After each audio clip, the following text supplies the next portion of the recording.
Hello students, welcome to WiFi to LiFi. मैं शिवाय सिंह। आज जो हमने टॉपिक लिया है the reactions of metallic oxide with acid. ठीक है ना। आज इस वीडियो में metallic oxide react with acids and non metallic oxide react with base के ऊपर डिस्कस करेंगे। इससे पहले जितने भी रिएक्शन थे एसिड और बेस के, आपका जैसे मेटल कार्बोनेट हो गया, मेटल हाइड्रोजन कार्बोनेट मेटल से, उसके ऊपर हमने डिस्कस कर चुका है। वीडियो उसके ऊपर अवेलेबल है, अगर आपने नहीं देखा है तो प्लीज़ देख लीजिए। ये class 10 chapter number 2 acids base and salt से है।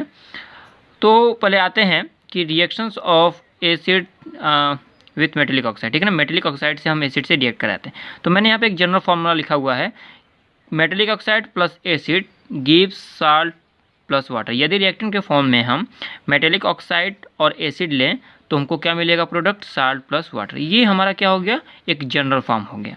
हम एक एग्जांपल लेके इसको समझते हैं। जैसे मान लेते हैं कि हम मेटेलिक ऑक्साइड की जगह पे कॉपर ऑक्साइड लेते हैं। ठीक है ना। कॉपर ऑक्साइड एक ये ब्लैक कलर में होगा। ठीक है ना। कॉपर ऑक्साइड ले लिया हमने, और जैसे इसको रिएक्ट कराएंगे हम किससे? एसिड से। एसिड के फॉर्म में आप ले लीजिए HCl। ठीक है। तो ये प्रोडक्ट क्या देगा? इस जैसे रिएक्शन को प्रोसीड कराएंगे तो हमको देगा CuCl2 प्लस H2। ठीक है ना। ये किस फॉर्म में होगा? ये आपका ब्लू के फॉर्म में होगा। यानी जैसे ही हम कॉपर ऑक्साइड जो ब्लैक के फॉर्म में होगा HCl से रिएक्ट कराएंगे तो हमको कॉपर क्लोराइड प्लस H2O दे देगा, जो एक तरह का ब्लू तरह पूरा जो सॉल्यूशन होगा वो क्या हो जाएगा? ब्लू इन कलर हो जाएगा। तो हमने क्या देखा कि जैसे ही हमने एक मेटेलिक ऑक्साइड को एसिड से रिएक्ट कराया तो हमें साल्ट प्लस वाटर मिला। यानी हम कह सकते हैं कि जो मेटेलिक ऑक्साइड है वो क्या है?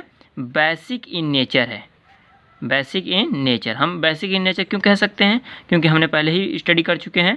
पहले किस वीडियो में, 2 वीडियो में हमने आपको पढ़ाया हुआ है कि जो साल्ट और वाटर यदि मिलता है तो इसका मतलब ये है कि एसिड और बेस का रिएक्शन है। हम ये जानते हैं कि बेस और एसिड का यदि रिएक्शन कराया जाए या फिर एसिड बेस का तो हमको क्या मिलता है? साल्ट प्लस वाटर मिलता है। तो साल्ट प्लस वाटर मिल रहा है और हम रिएक्शन किससे करा रहे हैं? एसिड से। तो डेफिनेटली जो ये मेटेलिक ऑक्साइड होगा वो किस नेचर में होगा? बेसिक नेचर में। ठीक है ना।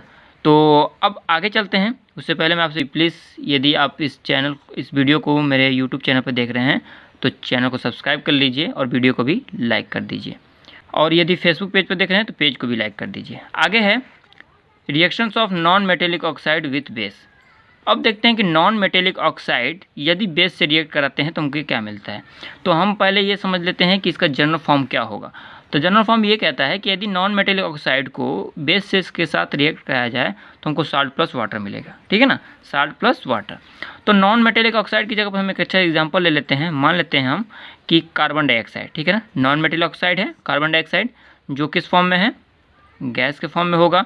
जैसे इसको रिएक्ट कराते हैं हम बेस के साथ, तो बेस के लिए हम एग्जांपल ले लेते हैं, मान लीजिए कैल्शियम हाइड्रोक्साइड ले लेते हैं। ये एक्वस के फॉर्म में है। ठीक है। जैसे हम इसको रिएक्ट कराएंगे तो हमको साल्ट प्लस वाटर तो मिलना ही चाहिए। तो रिएक्शन अगर प्रोसीड करेगा तो प्रोडक्ट के फॉर्म में हमको मिलेगा कैल्शियम कार्बोनेट, जो कि सॉलिड के फॉर्म में होगा, कैल्शियम कार्बोनेट प्लस H2O। ठीक है ना। In liquid form water.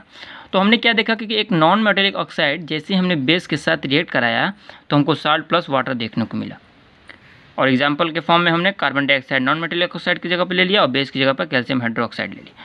तो हमें ये दिख रहा है कि ये साल्ट प्लस वाटर प्रोडक्ट के फॉर्म में मिल रहा है, और बेस के फॉर्म में क्या है? और बेस के फॉर्म में हमारा कैल्शियम हाइड्रोक्साइड है जो रिएक्टेंट है, और दूसरा क्या है? कार्बन डाइऑक्साइड है। यानी हम कह सकते हैं कि जो ये नॉन मेटेलिक ऑक्साइड है या फिर ये कार्बन डाइऑक्साइड, ये किस नेचर में काम कर रहा है? एसिडिक इन नेचर है। Acidic in nature. हम ऐसा क्यों कह सकते हैं? हमने दोनों सॉल्यूशन से हमने एक कैलकुलेशन निकाला। तो ये एसिडिक इन नेचर क्यों कह सकते हैं? क्योंकि हमें ये दिख रहा है कि साल्ट और वाटर तो हमको प्रोडक्ट के फॉर्म में मिल रहा है, और एक जो इसका रिएक्टेंट है वो बेस है। ठीक है ना। तो ये डेफिनेटली एसिड होगा, क्योंकि हमने पढ़ा हुआ है कि एसिड और बेस का रिएक्शन कराते हैं तो क्या मिलता है? Salt plus water. तो आई होप ये आपको समझ आया होगा कि नॉन मेटेलिक ऑक्साइड को यदि बेस से रिएक्ट कराते हैं तो क्या मिलता है, इसके नेचर क्या होते हैं। साथ ही साथ मेटल ऑक्साइड अगर एसिड के साथ रिएक्ट कराते हैं तो उसके नेचर प्लस प्रोडक्ट क्या होते हैं। अगले वीडियो में हम डिस्कस करेंगे कि सभी एसिड और बेसिस में क्या कॉमन होते हैं। That's means what do the Commons between all acids and base. Thanks for watching and visit again.